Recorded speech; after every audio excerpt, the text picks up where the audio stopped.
হাতের কাছে থাকা উপকরণ দিয়ে কিন্তু আপনারা এরকম অসাধারণ নরম তুলতুলে জুসি মিষ্টি কিন্তু বানিয়ে ফেলতে পারবেন। এটা কিন্তু খুবই সিম্পল এবং খেতেও কিন্তু অসাধারণ হয়। আর এটা দেখতে কিন্তু অনেকটা কালো জামের মতন দেখতে, আর খেতেও কিন্তু কালো জামের থেকেও কম কিছু হয় না। তাই আপনারা খুব সহজেই কিন্তু এটা বাড়িতে বানিয়ে নিতে পারবেন। তাই রেসিপিটি করার জন্য প্রথমেই দিয়ে দিচ্ছি আমি একটি কড়াইয়ে ঘি 1 টিস্পুন পরিমাণ।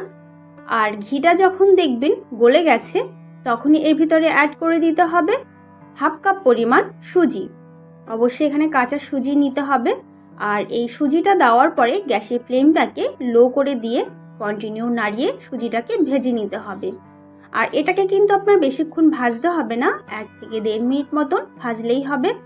যখনই দেখবেন ঘিটা খুব সুন্দর সুজির সঙ্গে মিশে গেছে আর হালকা লালচে লালচে হয়ে গেছে সুজিটা আর ঝুরঝুরে হয়ে গেছে, তখনই ভাববেন যে সুজিটা কিন্তু আপনার পারফেক্টভাবে ভাজা হয়ে গেছে। এরপরে এর ভিতরে দিয়ে দিচ্ছি আমি 2 টিস্পুন পরিমাণ ময়দা। আর হালকা একটু স্মেলের জন্য দিয়ে দিচ্ছি আমি এলাচের গুঁড়ো। আমি এখানে 2টো এলাচের গুঁড়ো দিচ্ছি। আর এটা একটু সেন্টের জন্য দিচ্ছি। এই এলাচের গুঁড়োটা দিলে মিষ্টিটা খেতে কিন্তু বেশ ভালো লাগে। আর আপনারা যদি না চান তাহলে নাও দিতে পারেন এই এলাচের গুঁড়োটা। এরপর এটাকে কন্টিনিউ নাড়িয়ে 2 মিনিট মতন লো ফ্লেমে ভেজে নেব। আর এটা ভাজা হয়ে গেলে আমি এর ভিতরে দিয়ে দিচ্ছি 1 কাপ পরিমাণ দুধ। আপনারা কিন্তু দুধের বদলে সেক্ষেত্রে জলও ব্যবহার করতে পারেন। আর সামান্য পরিমাণ দিচ্ছি নুন। এরপরে এটাকে খুব ভালো করে নাড়িয়ে চাড়িয়ে আমি একটা ডো বানিয়ে নেব সুন্দর। আর এটাকে কিন্তু ভাজার সময় অবশ্যই ফ্লেমটাকে লো করে নেবেন। আর এটা যেহেতু সুজি তাই কিন্তু জলটা কিংবা দুধটা খুব ভালো করে কিন্তু এটা টেনে নেবে। আর এটাকে কিন্তু একটু হালকা শক্ত শক্ত করে একটা ডো বানিয়ে নিতে হবে। যেরকম আপনারা আটা বা ময়দা মাখেন ঠিক সেরকমই কিন্তু মাখাটা হবে। আর এটাকে কিন্তু এরকমভাবে চেপে চেপেই করতে হবে।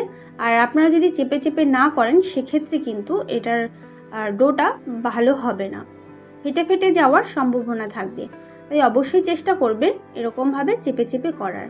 এরপরে আমি একটি পাত্রে ঢেলে নিলাম। আর এটাকে খুব সুন্দর করে আমি আটা ময়দার মতন কিন্তু ভালো করে মেখে নিতে হবে। আর এটাকে কিন্তু অবশ্যই গরম অবস্থাতেই করতে হবে। আর আপনাদের হাতে যদি গরমটা যদি না নিতে পারেন সেক্ষেত্রে হাতের তালুতে একটু ঘি কিংবা একটু জল মাখিয়ে নেবেন, তাহলে আপনার মাখাতে সুবিধা হবে। এরপরে আমি এটাকে একটা গোলাকার দিয়ে আমি এটাকে ঢাকা দিয়ে রেখে দেব যাতে উপরটা শক্ত না হয়ে যায়। এটা মিনিমাম 5 থেকে 6 মিনিট মতন রেখে দিতে হবে। এরপরে আমি একটি শিরা বানিয়ে নেব। তাই শিরা বানানোর জন্য আমি কড়াইয়ের ভিতরে দিয়ে দিচ্ছি পরিমাণ মতন জল। আর এর ভিতরে দিচ্ছি আমি হাফ কাপ পরিমাণ চিনি। আমি যে কাপটা মেপে সুজি নিয়েছিলাম সেই কাপের 1 কাপই কিন্তু আমি চিনি দিয়েছি। আর হালকা একটু স্মেলের জন্য 2টো গোটা এলাচ দিয়ে দিয়েছি।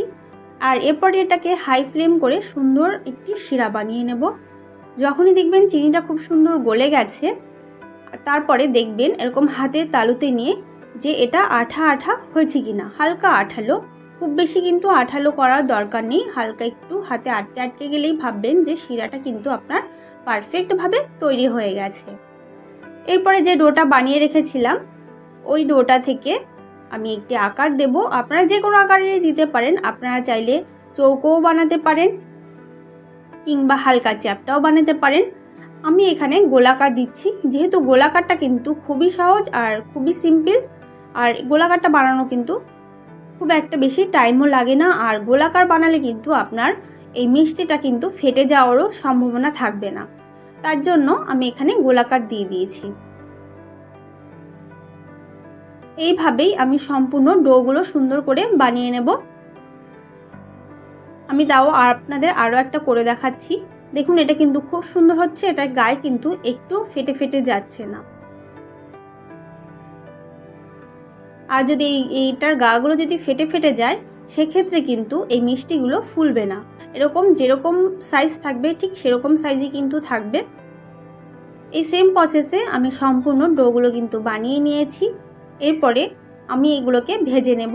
ভেজে নেওয়ার জন্য একটি কড়াই খুব ভালো করে কিন্তু গরম করে নিতে হবে। তারপর এর ভিতরে দিয়ে দিতে হবে সাদা তেল কিংবা সয়াবিন অয়েল। তেলটাকেও কিন্তু খুব ভালো করে গরম করে নিতে হবে। আমি আরও একবার বলছি, তেল আর কড়াই এই দুটোকেই কিন্তু খুব ভালো করে গরম করে নিতে হবে। আর তারপরে গরম হয়ে গেলে এর ভিতরে গোল করে রাখা ডোগুলো দিয়ে দিতে হবে। আর এটা দেওয়ার সময় কিন্তু বা এটা ভাজার সময় কিন্তু গ্যাসের ফ্লেমটাকে অবশ্যই হাই করে দেবেন। আর এটাকে যদি লো টু মিডিয়াম ফ্লেমে যদি ভাজেন সেক্ষেত্রে কিন্তু এটা ক্রিপসি হয়ে যাবে, যেহেতু এটা সুজির রয়েছে তার জন্য অবশ্যই কিন্তু এটাকে হাই ফ্লেমে ভাজবেন। আর এটা যতক্ষণ না হালকা ব্রাউন কালার আসছে ততক্ষণ কিন্তু এটাকে ভাজতে হবে। আপনারা নিশ্চয়ই দেখতে পাচ্ছেন যে এই ডোগুলো খুব সুন্দর কিন্তু ফুলে যাচ্ছে, আর এটা কিন্তু এরকমই ফুলে যাবে। এরপর যখন দেখবেন এরকম হালকা ব্রাউন কালার চলে এসেছে তখনই কিন্তু এটাকে ডাইরেক্ট তুলে শিরার ভিতরে দিয়ে দিতে হবে। শিরাটা কিন্তু এখনও অনেকটাই গরম রয়েছে, আর গরম অবস্থাতেই দিলে এর ভিতরে কিন্তু খুব সুন্দর শিরাগুলো প্রবেশ করবে। তার জন্য এটাকে কিন্তু গরম গরম ভেজেই কিন্তু ডাইরেক্ট শিরার ভিতরেই দেওয়ার চেষ্টা করবেন। এই একইভাবে কিন্তু আমি সম্পূর্ণগুলো ভেজে নেব। আবার একসঙ্গে কিন্তু অনেকগুলো ভাজার চেষ্টা করবেন না, সেক্ষেত্রে কিন্তু ভাজাটা ভালো হবে না, একটার সঙ্গে একটা গায়ে গায়ে আটকে যেতে পারে। এরপরে ভাজা হয়ে গেলে একবার খুব ভালো করে নাড়িয়ে চাড়িয়ে এটাকে ঢাকা দিয়ে রেখে দেব মিনিমাম 1 ঘন্টার জন্য। 1 ঘন্টা পর ফিরে এসে আমি আপনাদের একটা কেটে দেখাচ্ছি। দেখুন ভিতরে কিন্তু অনেকটাই খুব সুন্দর শিরাও ঢুকেছে, আর এটা কিন্তু অনেকটাই নরম তুলতুলে হয়েছে।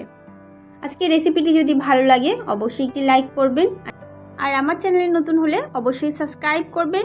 জয় হিন্দ, বন্দে মাতরম।